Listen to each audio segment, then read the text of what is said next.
Hello everyone. Youth power academy में daily आपके लिए करंट अफेयर्स क्लासेस आती हैं और हमारी डेली लाइव क्लासेस आपको यूट्यूब पे देखने को मिलती हैं। और ज़्यादा से ज़्यादा आप हमसे यूट्यूब पे जुड़िए, हमसे कनेक्ट होइए। और यूथ पावर एकेडमी की जो मैगजीन्स हैं, इन्हें यूपीएससी और जो अदर कॉम्पिटिटिव एग्जाम्स होते हैं उनको ध्यान में रख के बनाया हुआ है, स्पेशली यूपीएससी को। और जो भी यूपीएससी में जो पेपर वाइज रहते हैं टॉपिक्स, उनको हम उसी तरीके से आपको डेली करंट अफेयर के फॉर्म में बताते हैं कि आर्ट एंड कल्चर से रिलेटेड क्या इन्फॉर्मेशन है, पॉलिटी से रिलेटेड, इकोनॉमिक्स से रिलेटेड। तो जो भी मैगजीन है डेली अगर आप कंटिन्यूअस इसको पढ़ते हैं तो करंट अफेयर्स आपका काफी स्ट्रांग होता है और आपको आपके एग्जामिनेशन में किसी प्रकार की कोई प्रॉब्लम नहीं होगी। हाँ, लेकिन ये है कि आपको डेली इनको पढ़ना होगा। इसमें आपको बैकग्राउंड इंफॉर्मेशन और कीवर्ड्स भी दिए गए हैं ताकि कोई भी टॉपिक आपको समझने में आसानी हो। हमारी मंथली मैगजीन्स भी हैं और आप हमसे चैनल पे जुड़िए। व्हाट्सएप नंबर से आप हमसे डायरेक्ट कांटेक्ट कर सकते हैं। और आपको मंथली मैगजीन भी प्रोवाइड की जाती हैं। एग्जामिनेशन टाइम में टाइम को देखते हुए हमारी फटाफट सीरीज भी है, वो भी आपके लिए काफी हेल्पफुल रहेगी। तो डेली क्लासेस आती हैं। तो आज 27 फरवरी है, तो चलिए आज का क्लास स्टार्ट करते हैं। आर्ट कल्चर से रिलेटेड अभी प्रधानमंत्री मोदी जी हैं, ये इजराइल की 2 दिवसीय की अपनी विजिट पे गए थे। तो वहां पे इन्होंने वर्ल्ड होलोकॉस्ट रिमेम्बरेंस सेंटर, ये जेरूसलम में है, वहां पे गए और जो विक्टिम्स थे उनको वहां पे इन्होंने अपना जो है वो श्रद्धांजलि दी। होलोकॉस्ट जाना जाता है वर्ल्ड वॉर जब हुआ था, तो जर्मनी ने जो ज्यूस थे उनके अगेंस्ट काफी जो है वो अत्याचार किया था, जीनोसाइड किया था। पकड़ पकड़ के जो यहूदी कम्युनिटी को लोग थे उनको मारा था। तो इस ये जो पूरा था इसको होलोकॉस्ट कहा जाता है। और उसी के इसमें जो है वो जेरूसलम में ये एक रिमेम्बरेंस सेंटर बना हुआ है। तो यहाँ पे इन्होंने विजिट किया। ये याद वाशिम में है, ठीक है। तो इसका नाम जाने रहो कि ये कहाँ पे है। और ये याद वाशिम ये स्टैब्लिश हुआ था 1953 में। एक ये सेंट्रल लोकेशन है इस ये जो पूरा हुआ था घटना, उसका जो है उसको याद करने का, उसमें पूरा चीजें हैं कि कैसे कैसे क्या क्या चीजें हुई थी। मेमोरियल है एक तरह से, पूरा चीजें उसमें बताई गई हैं। तो ये है। फिर मैंने कल बताया था कि गवर्नमेंट ऑफ इंडिया जो है वो एचपीवी वैक्सीनेशन के लिए, ह्यूमन पैपिलोमा वायरस, इसके लिए जो है वो नया कैंपेन चलाने वाली है, जिसके उद्देश्य है कि सर्वाइकल कैंसर को प्रिवेंट किया जाए। और सर्वाइकल कैंसर, तो ये मतलब ये थोड़ा सा इम्पोर्टेंट है, ये डेली अब निकल रहा है और इसमें कैसे क्या किया जाएगा, कैसे क्या गर्ल्स को जो है वो वैक्सीनेशन का डोज रहेगा, कैसे कैसे लगेगा, इसके लिए पूरा सरकार का एक कैंपेन चलेगा। तो मतलब एफर्ट्स हो रहे हैं कि इसको कमी लाए जा सके, क्योंकि जो सर्वाइकल कैंसर है इसकी वजह से हर 8 मिनट में एक महिला की मृत्यु होती है। और ग्लोबल जो बर्डन है इस डिजीज का, उसका 1/5 भारत का है। मतलब यहाँ पे बहुत ज्यादा जो है वो संख्या में लोग इससे प्रभावित होते हैं। और एचपीवी की बात करें तो यही जो है वो रिस्पॉन्सिबल होता है, जो 90% जो ऐसे केसेस होते हैं सर्वाइकल कैंसर कैंसर के, उसमें इसी वायरस की वजह से ये चीजें जो है वो होती हैं। तो अभी अब सरकार का कहना है कि 1 महीने में ये पूरा ड्राइव जो है वो चलेगा।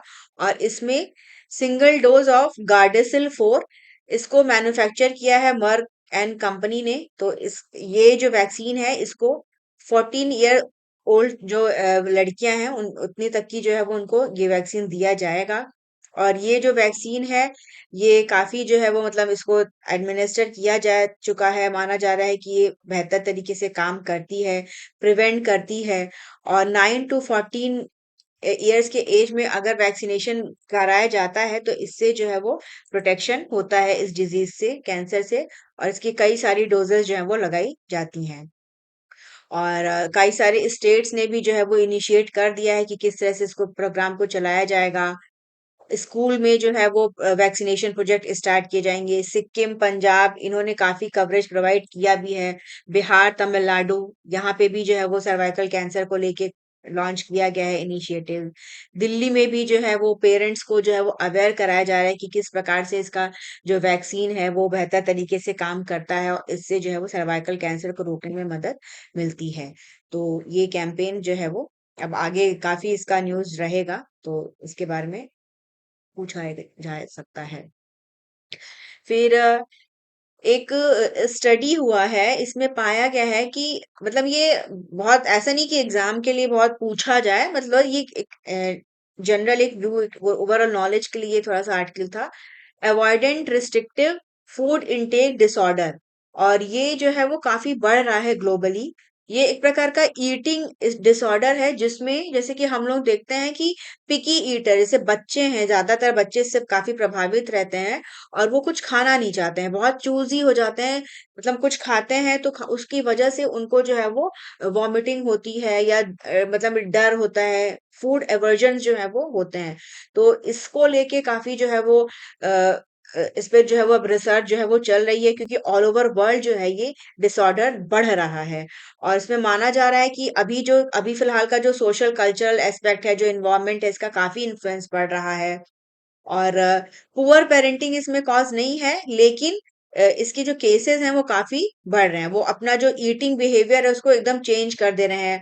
मतलब बहुत से लोग जो है वो कुछ में जो है वो जेनेटिक फैक्टर भी है, इफेक्ट मतलब उसका भी प्रभाव है। और कुछ बच्चे जैसे कि मोटापे के डर से कि मोटापा हो जाएगा, या एक माइंड में फियर है फूड को लेके, उसकी वजह से ये बिहेवियर जो है वो शो हो रहा है। तो ये एक जेन्युइन हेल्थ इशू है और इस पे काफी जो है वो वर्क करना होगा। और इसको इसीलिए जो है इस पे रिसर्च हो रहा है।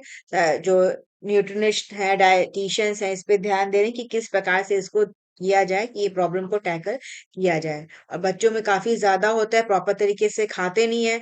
खाने की सही से ना खाने की वजह से वेट लॉस होता है या वेट गेन होता है, ठीक है, उसकी वजह से चाइल्डहुड प्रभावित होता है और कहीं ना कहीं अडल्ट उसमें भी जो है वो इसका पूरी लाइफ लाइन जो है वो लाइफ लॉन्ग इफेक्ट रहता है। तो ये चीज है। फिर पीएम राहत स्कीम, इसके बारे में लॉन्च किया गया, बताया गया है पूरा। ये अच्छा आर्टिकल है, ये एक मतलब मेंस के लिए अच्छा है, इसमें पूरा इंफॉर्मेशन है। पीएम राहत या road accident victims hospitalisation and assured treatment scheme, ये 13 फरवरी 2026 को लॉन्च किया था प्रधानमंत्री ने। और ये जो है इसका प्रमुख उद्देश्य है कि रोड एक्सीडेंट के जो विक्टिम्स हैं उनको राहत पहुंचाना। और जो गोल्डन आवर पीरियड होता है जिसमें कि जो शुरुआत का 1 घंटा होता है किसी भी एक्सीडेंट के बाद, वो काफी इंपॉर्टेंट होता है। उसमें अगर व्यक्ति को सहायता मिल जाए तो मृत्यु जो होती है काफी हद तक 50% तक जो है डेथ्स को उसमें रोका जा सकता है। तो ये जो स्कीम है, इसके तहत इसको इंटीग्रेट किया है इमरजेंसी रिस्पॉन्स सपोर्ट सिस्टम। ये एक 112 हेल्पलाइन है और इसमें जो एक्सीडेंट विक्टिम्स हैं उनको जल्दी से जल्दी नियरेस्ट हॉस्पिटल पहुंचाने रहेगा। और इसमें राहगीर जो ऐसे लोग जो पहुंचाने में मदद करेंगे उनको गवर्नमेंट जो है वो इनकरेज करेगी, मनी मॉनिटरी जो है वो लाभ देगी, पैसे प्रोवाइड करेगी। और इसके अलावा जो पर्सन है, जो विक्टिम है, उसको जो है वो कैशलेस ट्रीटमेंट मिलेगा अप टू 1.5 लाख पर विक्टिम, और 7 दिन के लिए जो भी एक्सीडेंट का डेट रहेगा उससे।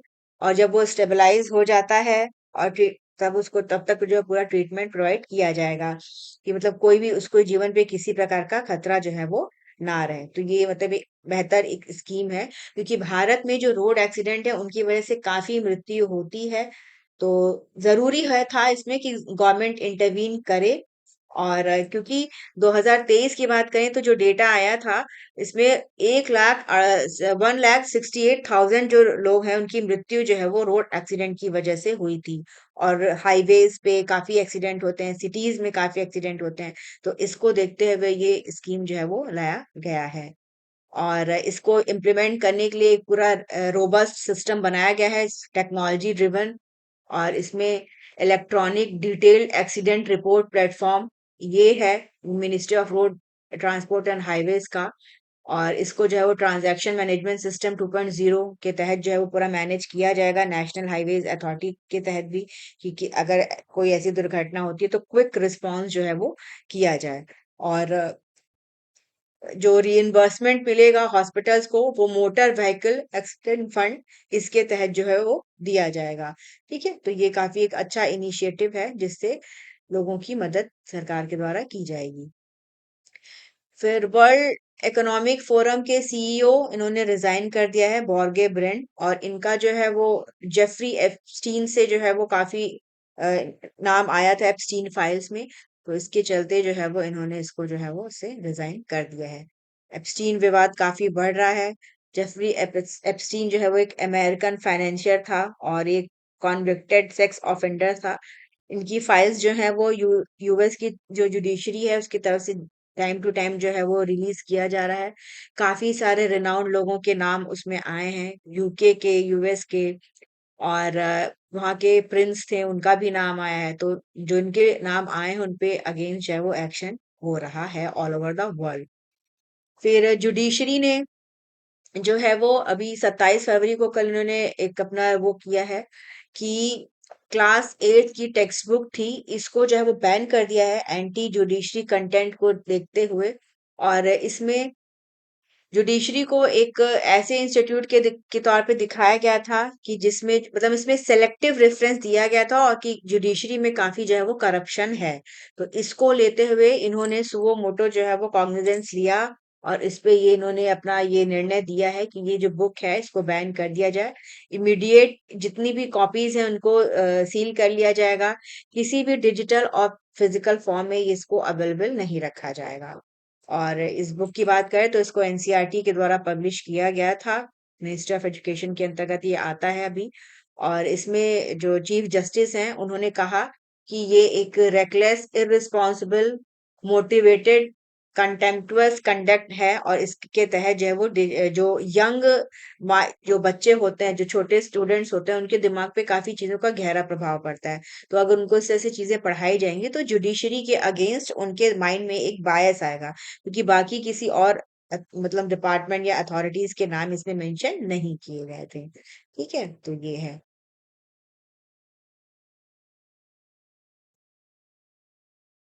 फिर सेंट्रल गवर्नमेंट ने अपॉइंट किया है जस्टिस बलबीर सिंह चौहान। ये फॉर्मर सुप्रीम कोर्ट जज रहे हैं और इन्हें जो है वो न्यू चेयरपर्सन बनाया गया है। और ये कमीशन ऑफ इंक्वायरी जो कि मणिपुर में जो वायलेंस हुआ था उसको इन्वेस्टिगेट करने का पूरा काम जो है वो कर रहा है।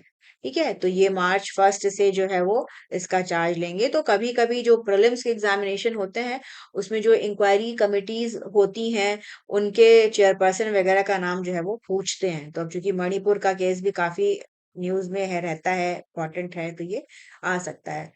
फिर पीएम मोदी ये वर्ल्ड के पहले ऐसे लीडर और पॉलिटिशियन हो गए हैं जिनका इंस्टाग्राम पे 100 मिलियन से ज्यादा फॉलोवर्स हो गए हैं। और इन्होंने 2014 में इंस्टाग्राम लॉन्च किया था और उसके बाद से इनका जो नंबर है वो बढ़ता गया, तो फिलहाल 100 मिलियन से ज्यादा इनके फॉलोवर्स हैं। 5 गुना इंक्रीज जो है वो इनके फॉलोवर्स में हुआ है। और इसके बाद सेकंड पोजीशन पे डोनाल्ड ट्रंप है, इनका भी जो है वो 43.2 मिलियन फॉलोवर्स है इंस्टाग्राम पे। और इंडिया में पीएम मोदी के अलावा योगी आदित्यनाथ हैं, इनका जो है वो 16.1 मिलियन फॉलोवर्स हैं। तो मतलब ये इंफॉर्मेशन आया है इंस्टा के कि 100 मिलियन से ज्यादा इनके फॉलोवर्स जो है वो हो गए हैं। फिर unique identification authority of India और गूगल, इनके बीच में एक एग्रीमेंट हुआ है। और इसके तहत ये जो इसका इसका ऑब्जेक्टिव ये है कि जितने भी आधार सेंटर्स हैं उनको गूगल मैप पे जो है वो डिस्प्ले किया जाएगा।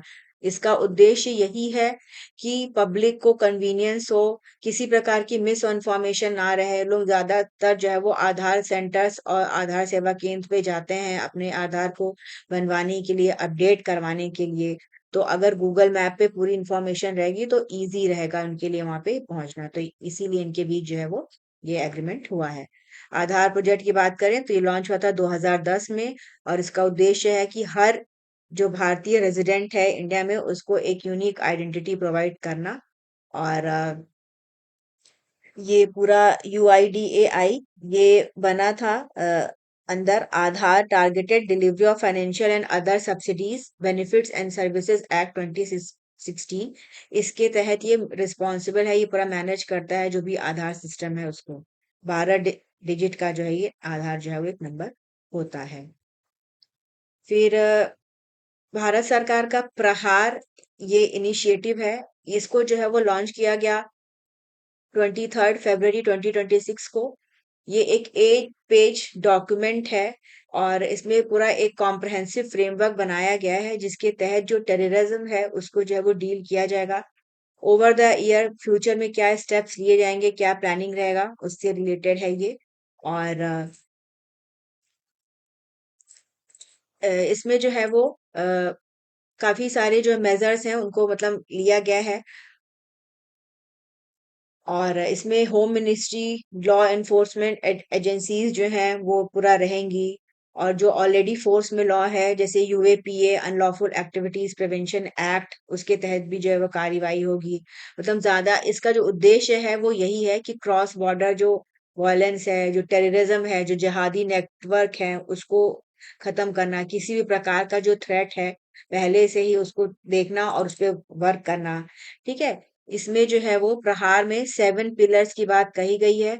Intelligence led prevention, real time inter agency coordination, sleeper cells funding, arms network, swift proportionate response led by local police. तो इसमें जो लोकल पुलिस है जो पूरा इनका भी जो है वो हेल्प जो है वो लिया जाएगा। ठीक है। और ये इसमें जो नया वो ये चीज है कि इसमें national security guard, national investigation agency, UAPA, community outreach सबको जो है वो इसमें जोड़ा गया है। तो ये एक नए तरीके से पूरा पॉलिसी, नेशनल पॉलिसी बनेगी। और इसका उद्देश्य यही है कि भारत में जो टेररिज्म है उसको कंप्लीटली जो है वो खत्म करना और रोकना। फिर लाइट कॉम्बैट हेलीकॉप्टर प्रचंड, ये भारत का पहला इंडिजिनसली डिजाइन और डेवलप्ड कॉम्बैक्ट हेलीकॉप्टर है। और इसको हिंदुस्तान एरोनॉटिकल लिमिटेड इसके द्वारा बनाया गया है। और राजस्थान में जो है वो वायु शक्ति, ये इंडियन एयरफोर्स का डेमोन्स्ट्रेशन चल रहा है। इसमें राष्ट्रपति पार्टिसिपेट करेंगी। तो उसमें यहाँ पे इसको जो है प्रचंड एलसीएच प्रचंड को जो है वो दिखाया जाएगा। और ये इस पे जो है वो अपना इसके थ्रू अपना यात्रा भी करेंगी। तो ये मतलब इसीलिए इसका नाम था। तो अगर प्रचंड ऐसे पूछ दे तो क्या है ये, इंडिया का फर्स्ट इंडिजिनसली डिजाइन्ड और डेवलप्ड कॉम्बैक्ट हेलीकॉप्टर है। और वायु शक्ति ये भारतीय जो एयरफोर्स है इसका एक डिमॉन्स्ट्रेशन है जिसमें अपनी क्या क्या क्षमताएं हैं इनको ये दिखाएंगे। फिर जम्मू कश्मीर की जो पुलिस है इन्होंने एक नया स्क्वाड बनाया है स्नो लेपर्ड नाम से। और ये एक स्पेशलाइज्ड यूनिट है। इसको इस तरह से डिजाइन किया गया है कि हाई एल्टीट्यूड ऑपरेशंस को जो है वो सक्सेसफुली ये करें। जो भी सिक्योरिटी चैलेंजेस जो है किए जाते हैं जम्मू कश्मीर का, हम जाते हैं यहाँ पे काफी सारे टेररिस्ट जो है अटैक्स वो होते रहते हैं। ये जो रीजन है इसका जो पूरा माउंटेनियस रीजन है, एक्सट्रीम टेरेन है यहाँ पे। तो उसको देखते हुए ये इसको बनाया गया है। तो स्नो लेपर्ड ये याद रखना, जिससे इस तरह के नाम पूछे जाते हैं। और कल मैंने बताया था कि खेलो इंडिया विंटर गेम्स गुलमर्ग में हो रहे हैं। तो वहां पे ये जो स्क्वाड है इसको पहली बार ऑपरेशंस के लिए जो है वो इनको वहां पे लेके गए हैं। ठीक है। इसमें 100 पर्सनल जो है वो है। और ये स्पेशल ऑपरेशंस ग्रुप जो है वो जम्मू कश्मीर का पुलिस का उसके द्वारा इसको जो है वो बनाया गया है।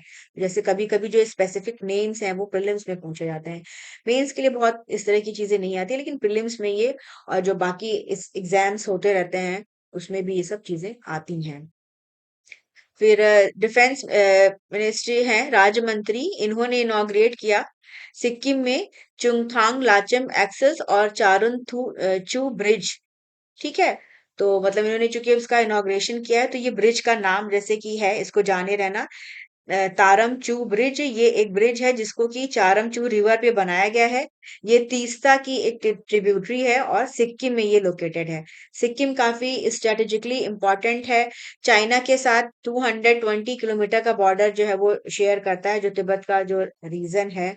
और डोकलाम है वहां पे। यहाँ पे जो है वो इंडिया की जो मिलिट्री है और चाइनीज मिलिट्री के बीच जो है वो काफी जो है वो विवाद भी हुआ था। तो ये वहां पे जो इंफ्रास्ट्रक्चर है उसको डेवलप करने का काम किया जा रहा है, बेहतर करने का काम किया जा रहा है, ताकि जो डिफेंस फोर्सेस हैं उनकी जो मोबिलिटी है वो इम्प्रूव हो सके और बेहतर हो सके।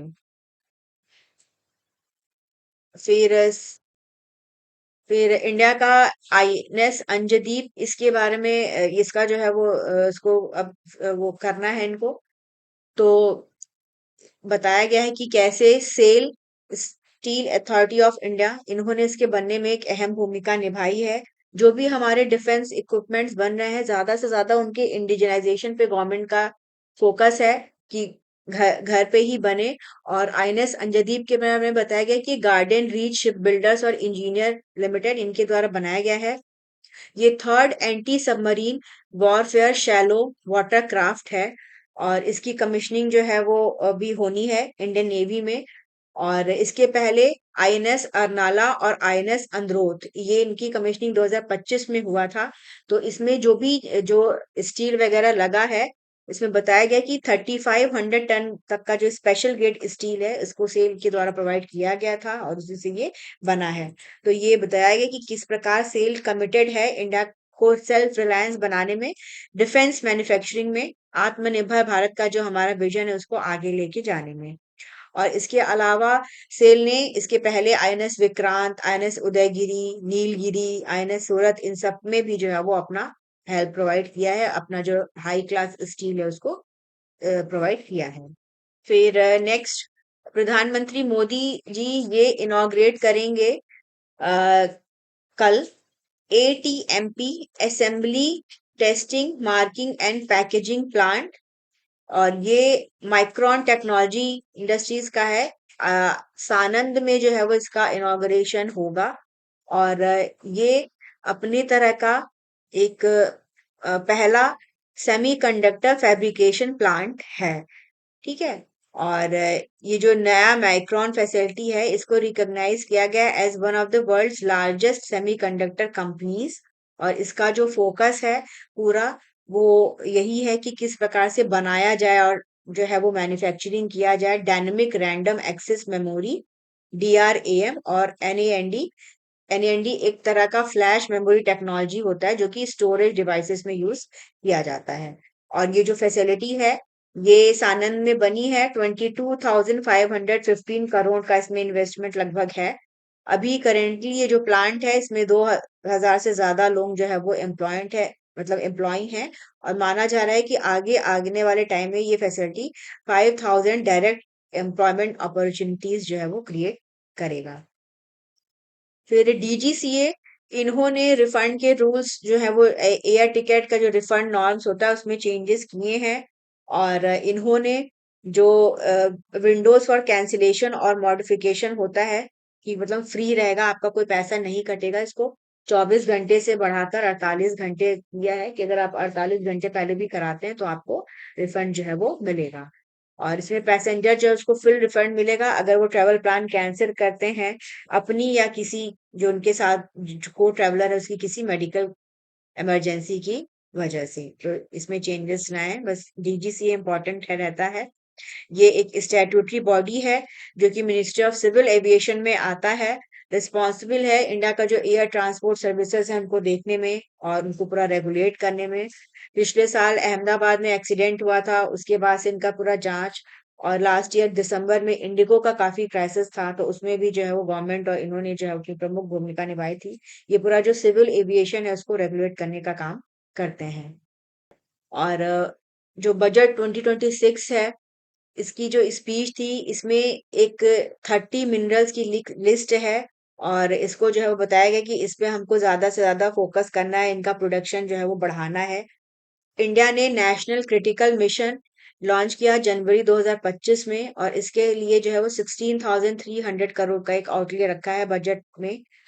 और चाइना जो है वो डोमिनेट करता है ग्लोबल मिनरल प्रोसेसिंग को पूरा। 90% जो क्रिटिकल मिनरल्स हैं वो इन यहीं पे जो है वो प्रोड्यूस होते हैं, प्रोसेस जो है वो करते हैं।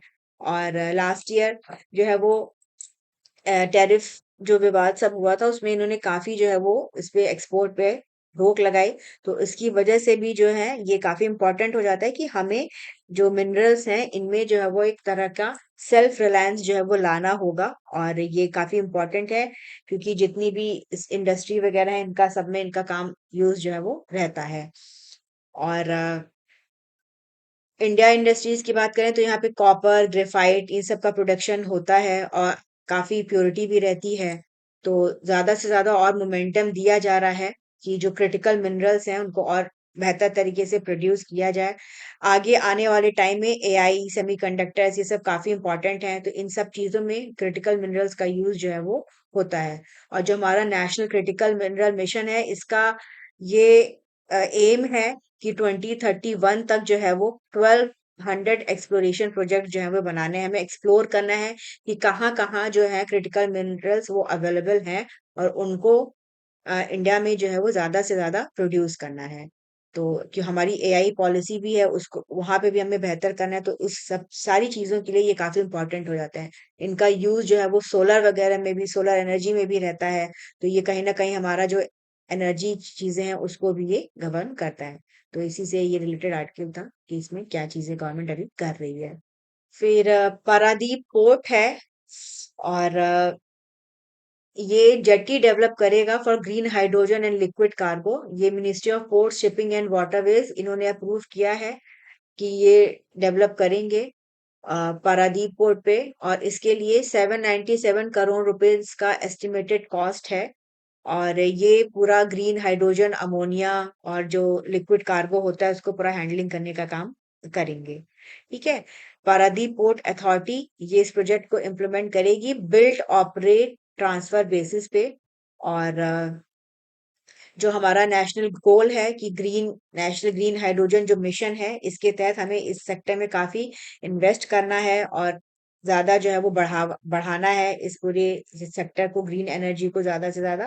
तो उसी के लिए जो है इसको जो है वो अप्रूवल किया गया है। ठीक है, तो ये भी इम्पोर्टेंट रहेगा कि कहाँ पे ये बन रहा है। फिर त्रिपुरा में का पहला प्रीमियर इंक्यूबेशन और इनोवेशन हब या टी नेस्ट, इसको जो है वो आज इनॉग्रेशन होगा हपानिया अगरतला में। और जो नॉर्थ ईस्ट रीजन है उसका जो गवर्नमेंट है वो एक बेहतर तरीके से इसका डेवलपमेंट हो रहा है कि रैपिडली जो है वो एमर्ज करें। ये जो अष्टपुरी जो है वो स्टेट्स हैं, अष्ट लक्ष्मी इनको कहा जाता है कि भारत के फ्यूचर ग्रोथ में ज्यादा से ज्यादा जो है वो इनका योगदान रहे। ठीक है, तो यहाँ पे ये टी नेस्ट जो है वो एक नर्चरिंग एंटरप्रेन्योरशिप और स्टार्टअप है, तो ये यहाँ पे बनेगा। और इसी के लिए जो है वो इनका एक एमओयू साइन हुआ था वहां पे। Central government, educational institute, industry वगैरह इनका सब में जो है वो साथ एक कोलैबोरेशन था। फिर रेल जो हमारे रेल यूनियन मिनिस्टर हैं अश्विनी वैष्णव, इन्होंने इंट्रोड्यूस किया रेल टेक पॉलिसी। और ये एक पोर्टल है, इसके अलावा ई रेलवेज क्लेम्स ट्रिब्यूनल सिस्टम। और इसमें जो इंडियन रेलवेज उसमें रिफॉर्म किया जा रहा है उसके तहत इसको पूरा इन्होंने लॉन्च किया। और एक इन्होंने बनाया है कि जो इंडियन रेलवेज है वो 52 मतलब एक साल में जितने वीक होते हैं 52 वीक्स होते हैं उसमें 52 रिफॉर्म जो है वो करेंगे हर वीक में। ठीक है, ये रेलवे की नई जो है वो पॉलिसी है। तो जो रेल टेक पॉलिसी है इसका एम है वाइड जो टेक्नोलॉजी है उसको ज्यादा से ज्यादा अडॉप्ट करना, उसको बढ़ावा देना इंडियन रेलवेज के अंतर्गत। साथ ही साथ जो इनोवेटर्स हैं, स्टार्टअप्स हैं, उनको प्रमोट करना है कि आप ज्यादा से ज्यादा इसमें जो है वो वर्क करिए। और इसके अलावा ये जो ई रेलवेज क्लेम ट्रिब्यूनल सिस्टम है इसको भी अनाउंस किया गया। ये एक सिटीजन सेंट्रिक डिजिटल सोल्यूशन है। और इसको जो है वो एक जो सर्विसेज है प्रोवाइड करने के लिए किया गया कि फास्टर ट्रांसपेरेंट वे में जो है वो चीजें जो है वो जो भी इश्यूज हैं वो केसेस जो है वो उनको जल्दी से जल्दी निपटाया जा सके। तो इसके लिए है, मतलब रेलवेज का पूरा चल रहा है कि हम अपने को बेहतर करेंगे और हर वीक में नया कुछ ना कुछ इनिशिएटिव जो है वो ले आएंगे। फिर इंडियन रेलवे इन्होंने कई सारे इंफ्रास्ट्रक्चर प्रोजेक्ट को अप्रूव किया नॉर्दर्न, सदर्न और ईस्टर्न जोन्स में। और श्री गंगानगर स्टेशन है राजस्थान में, यहाँ पे कोच मेंटेनेंस फैसिलिटीज बनेंगी। और इसके अलावा जो है ये आपका केरला में ये डबलिंग होगी। ये तुरुवर मराईकू मरारी कोल्लम सेक्शन है इसका, इसके लिए भी अप्रूवल दिया गया है कि यहाँ पे काम होगा। और ये जो है वो एर्नाकुलम अलाफुजा कॉरिडोर बनना है, वहां पे ये काम करेगा। और इसके अलावा राजस्थान में ही एक और कोचिंग मेंटेनेंस फैसिलिटी बनेगी लालगढ़ में। तो इसके लिए जो प्रोजेक्ट्स हैं इनके लिए जो है वो सैंक्शन इन्होंने किया। इंडियन रेलवे वर्ल्ड का लार्जेस्ट रेलवे नेटवर्क है और ये काफी इम्पोर्टेंट है। यहाँ पे जो ट्रांसपोर्टेशन है वो ज्यादा है और इसको बेहतर करने के लिए जो है वो काम पूरा चल रहा है। फिर कल यूनियन गवर्नमेंट की तरफ से लॉन्च किया गया central bank digital currency based food subsidy distribution programme, Puducherry में इसको लॉन्च किया गया। और इसको ये जो प्रोजेक्ट है एज ए पायलट प्रोजेक्ट इसको शुरू किया गया है अंडर प्रधानमंत्री गरीब कल्याण अन्न योजना में इसको रखा गया है। इसका उद्देश्य है जो डायरेक्ट बेनिफिट ट्रांसफर सिस्टम है उसको और बेहतर बनाना, ट्रांसपेरेंट बनाना, एफिशिएंट बनाना। ठीक है। और माना जा रहा है कि इस सिस्टम के बाद ये जो central bank currency digital currency system है इसके बाद जो ये टीडीएस सिस्टम है ये फुल्ली ट्रांसपेरेंट हो जाएगा, लीकेज फ्री रहेगा, टेक्नोलॉजी ड्रिवन रहेगा। और ये प्रोजेक्ट इसके पहले जो है वो इसको पायलट बेसिस पे अहमदाबाद और पुडुचेरी में शुरू किया गया है। फिर इसको एक्सपेंड किया जाएगा चंडीगढ़ और दादरा नगर हवेली में। फिर बाद में ऑल ओवर कंट्री जो है इसको लागू कर दिया जाएगा। तो इसका उद्देश्य यही है कि जो लोगों को बेनिफिशरीज को जो प्रोवाइड किया जाता है अनाज, बेहतर तरीके से उनको सब्सिडी जो है वो डायरेक्टली उनके अकाउंट में बेनिफिट मिले। तो इसके लिए सीबीडीसी इसको आरबीआई ने डेवलप किया है। ये एक तरह का डिजिटल फॉर्म है फिएट मनी का और ये सेंट्रल बैंक की जो है वो लाइबिलिटी के तौर पे ये रहेगा। फिर साउथ सेंट्रल रेलवे इन्होंने एक न्यू डिजिटल प्लेटफॉर्म इंट्रोड्यूस किया है, रेल पार्सल ऐप। और ये रेल निलियम निलियम सिकंदराबाद में जो है वो इसको इंट्रोड्यूस किया। और इसका उद्देश्य है जो लॉजिस्टिक्स हैं, फ्रेट लॉजिस्टिक्स उनको मॉडर्नाइज करना। ठीक है। तो ये रेल पार्सल ऐप जो है वो साउथ सेंट्रल रेलवे के द्वारा इसको लॉन्च किया गया है। इंटरनेशनल कस्टम्स डे ये मनाया गया दिल्ली में। और इस बार का जिसका थीम था कल customs protecting society through vigilance and commitment. और इस इवेंट के टाइम पे स्विफ्ट 2.0 इसको इनॉग्रेट किया गया। ये एक integrated digital single window platform है ट्रेडर्स के लिए, जिसमें कि ये अपना जो भी डिक्लेरेशन वगैरह है उसको जो है वो बता सकते हैं। और इसके अलावा यहाँ पे अतिथि 2.0 इसको भी लॉन्च किया गया। ये एक ऑटोमेटेड ट्रेवलर फैसिलिटेशन सिस्टम है जिसमें जो बैगेज वगैरह रहेगा उसकी डिजिटल फाइलिंग वगैरह की जा सकेगी। जो करेंसी की है मतलब जो जैसे कि आते हैं कि तो कितना क्या करेंसी है उसको ऑनलाइन जो है वो बताया जा सकेगा कि क्या क्या चीजें हैं। तो ये कस्टम से रिलेटेड है स्विफ्ट 2.0 और अतिथि 2.0। फिर अन्वेष 2026 कॉन्फ्रेंस ये लॉन्च हुआ। National institute of food technology entrepreneurship and management NIFTEM है कुंडली में। और यहाँ पे इसका इनॉग्रेशन किया गया। और ये जो कॉन्फ्रेंस है यहाँ पे काफी सारे एंटरप्रेन्योर्स और कंट्रीज ने जो है वो पार्टिसिपेट किया। इसका जो उद्देश्य है वो ये है कि जो आजकल डिमांड बढ़ रही है रेडी टू ईट फूड की और रेडी टू कुक प्रोडक्ट्स की, उसको और एक्सपेंड किया जाए। जो फूड प्रोसेसिंग सेक्टर है उसको और बेहतर बनाया जाए। और इसमें कॉन्फ्रेंस में बताया गया गवर्नमेंट की तरफ से कि इसमें को जो है वो 100% एफडीआई इसमें कर दिया गया था 2014 में। और उसकी वजह से जो हमारा ट्रेडिंग है, परमिटेड ट्रेडिंग, ई कॉमर्स जो फूड प्रोडक्ट्स हैं उनमें बढ़ा है। ठीक है। तो ये है।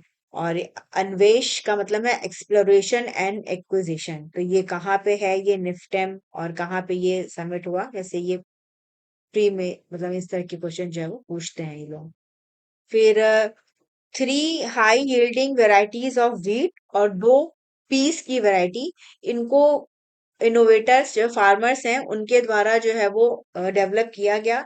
और अब इसके कमर्शलाइजेशन के लिए जो है वो इनको जो है वो मिल गया है कि अब ये इसको जो है वो मार्केट में बेच सकते हैं। और इन्हें जो है वो वाराणसी में डेवलप किया गया था। नेशनल इनोवेशन फाउंडेशन है उसकी मदद से। और अब इसको नागपुर बेस्ड कंपनी है उसको जो है वो अलाउ किया गया है कि ये जो है वो इसको बना के और बेचेगी। तो GAPL ये कंपनी है।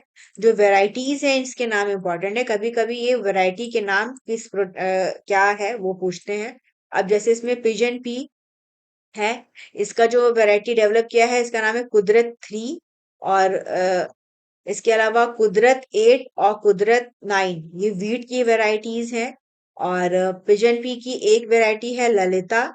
और उसके अलावा एक वैरायटी है वीट की जिसका नाम है अन्नपूर्णा। तो जो क्रॉप्स हैं उनका नेम और जो वैरायटी है उसका नेम ये मतलब इम्पोर्टेंट हो जाता है। बाकी चीजें ने अब जैसे इसमें बताया गया डिटेल में कि क्या क्या इनकी स्पेशलिटी है। जैसे कुदरत 8 के बारे में बताया गया कि हाई यील्डिंग वैरायटी है। और इसका जो एवरेज है वो 50 ग्रेन्स पर स्पाइक है। तब काफी इसका प्रोडक्शन रहेगा। ड्रॉफ प्लांट रहेगा। लॉजिंग वगैरह वाटर लॉजिंग इसमें नहीं होगी। सिमिलरली जो कुदरत 9 है ये भी एक हाई यील्डिंग जो है बायो फोर्टिफाइड कल्टीवे है। और इन सबका उद्देश्य यही है कि प्रोडक्शन को ज्यादा से ज्यादा बनाना और जो क्रॉप वैरायटीज है उनको और बेहतर करना। ठीक है। नेशनल इनोवेशन फाउंडेशन इंडिया की बात करें तो इसको बनाया गया था 2000 में। और ये जो हमारा ट्रेडिशनल नॉलेज है जो हमारा जो नया टेक्नोलॉजिकल इनोवेशन है उसको और बेहतर करने के लिए इसको बनाया गया है। और इससे फार्मर्स को सपोर्ट किया जाता है ताकि वो नई क्रॉप वैरायटीज को इजीली जो है वो डेवलप कर सके और उसका जो है वो फिर फर्दर यूटिलाइजेशन किया जा सके। फिर इंडिया और इजराइल के बीच में जो पार्टनरशिप है वो और बेहतर हुआ है। और प्रधानमंत्री मोदी जी की यात्रा के दौरान डिफरेंट सेक्टर्स में जो है वो MOU साइन हुआ। इसमें कल्चरल एक्सचेंज है। जियो फिजिकल एक्सप्लोरेशन है। फिशरीज और एक्वा कल्चर है। UPI को अडॉप्ट किया जाएगा अ, इसके अलावा AI के क्षेत्र में दोनों कंट्रीज जो है वो मिलके काम करेंगी। तो ये सारे जो है वो एग्रीमेंट जो है वो यहाँ पे हुए हैं। और इसमें मोदी जी ने बताया कि इनका जब ये फर्स्ट टाइम गए थे तो पहली बार हुआ था कि कोई इंडियन प्राइम मिनिस्टर जो है वो इसराइल गया था। और इस बार इन्होंने वहाँ की पार्लियामेंट में अपना स्पीच दिया। वहाँ पे इनको अवार्ड भी दिया गया नेसेट में। और ये पहले ऐसे प्रधानमंत्री जो है वो बन गए। तो ये सब चीजें हैं। और दोनों जो लीडर्स हैं उन्होंने कहा कि हमें जो अपना रिलेशन है उसको और बेहतर करना है। दोनों ही कंट्रीज मिलके टेररिज्म के अगेंस्ट जो है वो काम करेंगी। किसी भी प्रकार का टेररिज्म किसी भी फॉर्म में ये अनएक्सेप्टेबल है। इंडिया ने अपना सपोर्ट प्रोवाइड किया कि हम जो गाजा पीस प्लान है उसमें सपोर्ट प्रोवाइड करेंगे। और बाकी सारी कंट्रीज के साथ मिलके जो पीस है उसको बेहतर करने के लिए जो है वो काम करेंगे।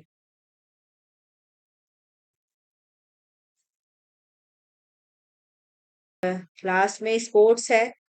स्पोर्ट्स में T20 वर्ल्ड कप चल रहा है। और इसमें कई सारे जो है वो रिकॉर्ड बन रहे हैं।